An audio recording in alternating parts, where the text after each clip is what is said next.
Hello there gang, Devere here with another Past Blast, in which we should be playing a little bit of Deus Ex, the classic RPG FPS shooter, released way back in the year 2000. So setting wise, we've got some fully rebindable keys, of course. Also have a few little control settings here, such as toggles, as well as your mouse sensitivity, which you might want to, as you can see, ramp right down, because it's still a bit twitchy. Your game options, the colours they're just like your overlays and such like. There's a few graphic settings, and finally a few sound options. Now, being old school, you actually get a separate training mission if you're new to the game and want to know how it all goes. But we shall just dive on in with a new game. Now, of course, this is part of the RPG elements. You can assign some points, but we'll just dive on in and worry about that later. Your appointment. So after the somewhat lengthy introduction, the game is started. What's up, JC? Your brother Paul is on his way to meet you at the dock. The NSF is raiding the island and shots have been fired. I repeat, find Paul. I will monitor your situation from HQ. We don't really need to find Paul, he'll be over here. He's making his way to us even as we speak. There he comes. Paul, I thought you were in Hong Kong. Welcome to the Coalition, JC. I might as well start using your code name. Think I'd miss my brother's first day? Didn't think you'd have a choice. What's going on? The NSF.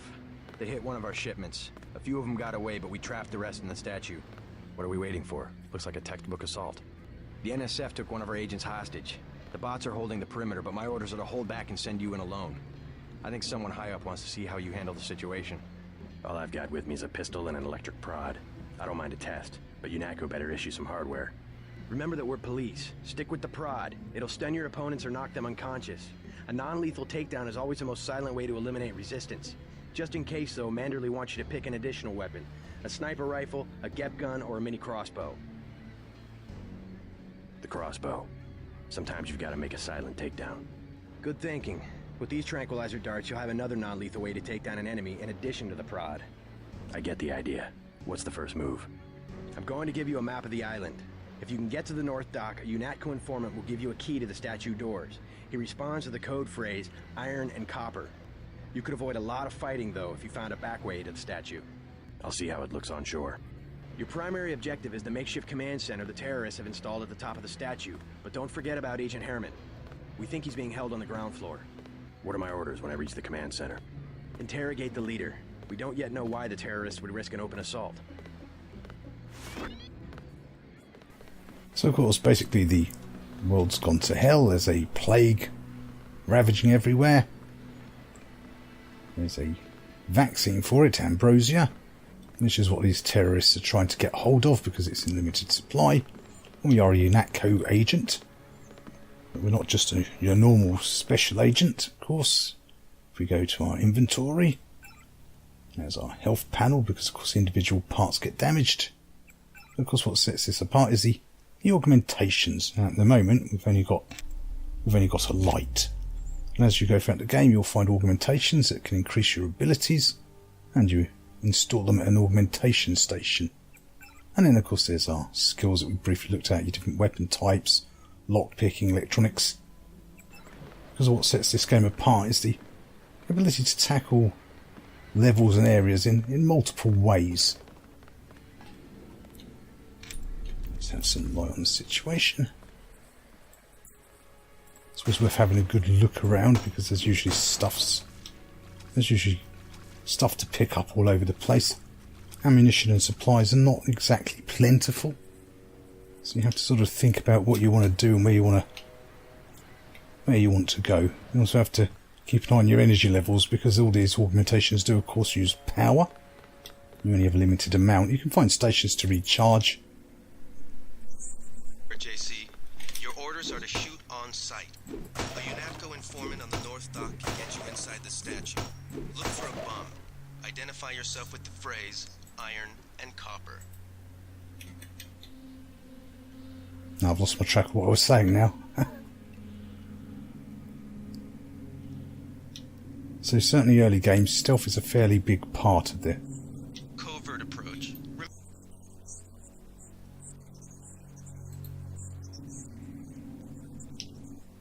Or if you have to get your hands dirty, remember that a headshot. So the physics are a little bit gammy by today's standards. Trying to move and throw these crates around. All unpleasant surprises. The controls are fairly decent. If you've seen any other past blasts, you'll know one of the big problems with a lot of these old games is the control systems are often very wacky. But this is actually pretty good. By comparison, there's a couple of keys you might want to rebind. We could try and stun him. Unless you get a headshot, trank darts aren't instant, however, it'll take a while to... So that's the other thing here, is the combat. Especially as this is early game where we haven't got many skills. It's one of these old school tracking crosshairs where the longer you hold it, the better your accuracy.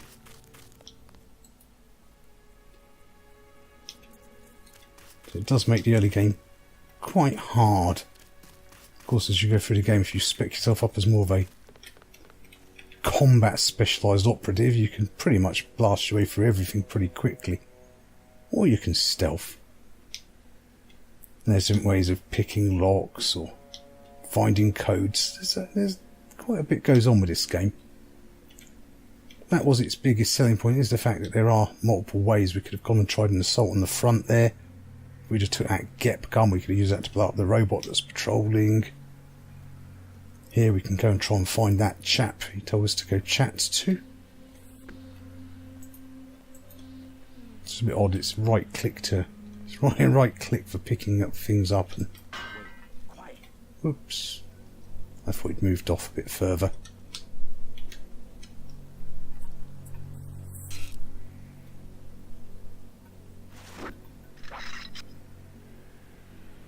Let's see if we...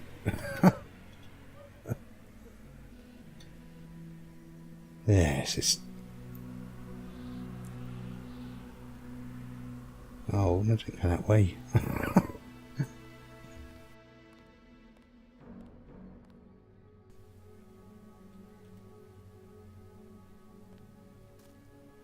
Oh, now where's he going? Right, we'll try and sneak around the back again. Yeah, early game can be a bit of a... can be a bit like this.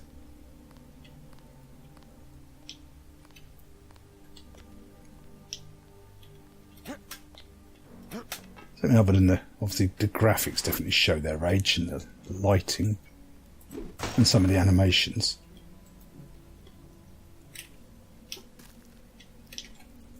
But all in all, it's still a very good game. I mean, the RPG elements are quite light by today's standards, of course. As you've seen, the FPS side, at least early game, is also somewhat slow-paced. There's a really good story, plenty of dialogue, different enemy types as you go through. You can pretty much do a lot of the game without any combat at all. I mean, even boss battles can often be avoided just by simply running away. I really weren't sort of joking about to play it your way. And hopefully we can get a shot in on him. Not going to get a headshot from here, but...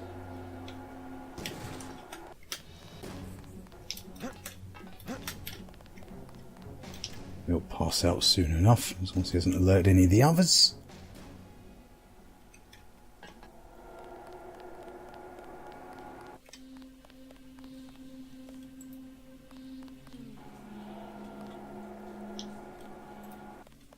Had that hazmat suit.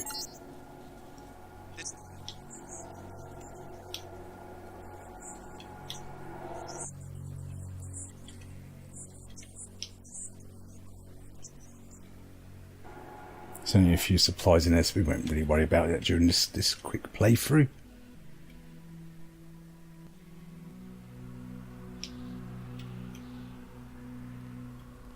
I could try and sneak up behind him and hit him with the cow prod. That again needs a headshot to get a complete stun, otherwise it sort of just makes them spaz out for a bit. And then they might charge after you. So it's definitely not the sort of game you get if you want a real heavy run and gun type experience, in all fairness.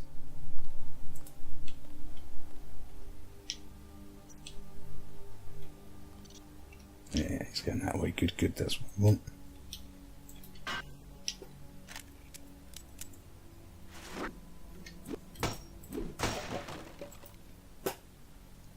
So we could carry on going around that way to find that matey boy who would give us the code and the keys. Or we can try and get to the roof this way.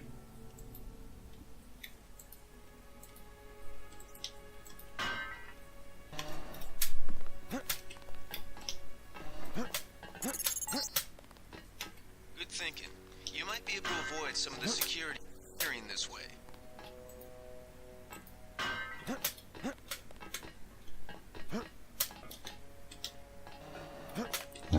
Allowing for them clumpy physics.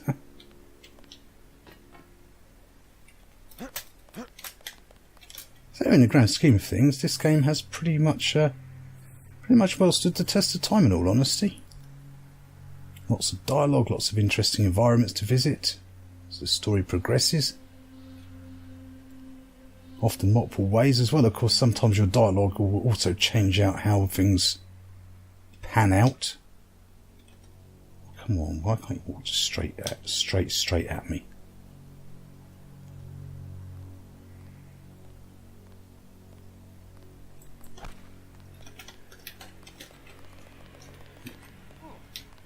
Oh good, he's freaking out. That's handy. They can do either, you see. They can go on the attack or they can freak out. But I think we'll get around to concluding our dealings here, gang. This has given you a good look at the classic that is Deus Ex. This was, of course, released, developed by Ion Storm, who were, of course, John Ramiro's.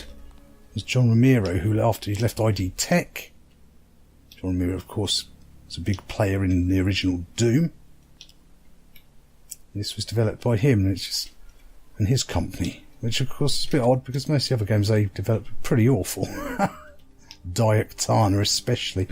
Whereas this is yeah, still stands the test of time pretty well. In fact, I mean, for 2K, Y2K sort of graphics, the draw distance is pretty decent. The environments are pretty big. Maybe I'll start slow down here for some reason. I'm not quite sure why.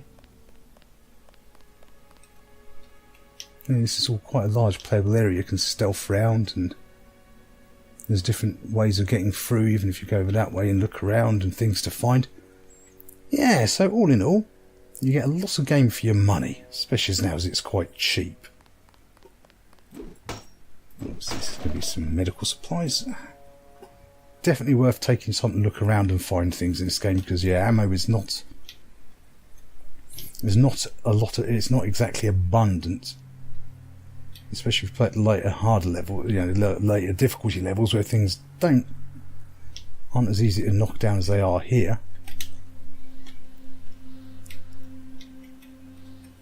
But anyway, gang, thanks for taking the time to watch the video. Hope you found it useful and entertaining in some way.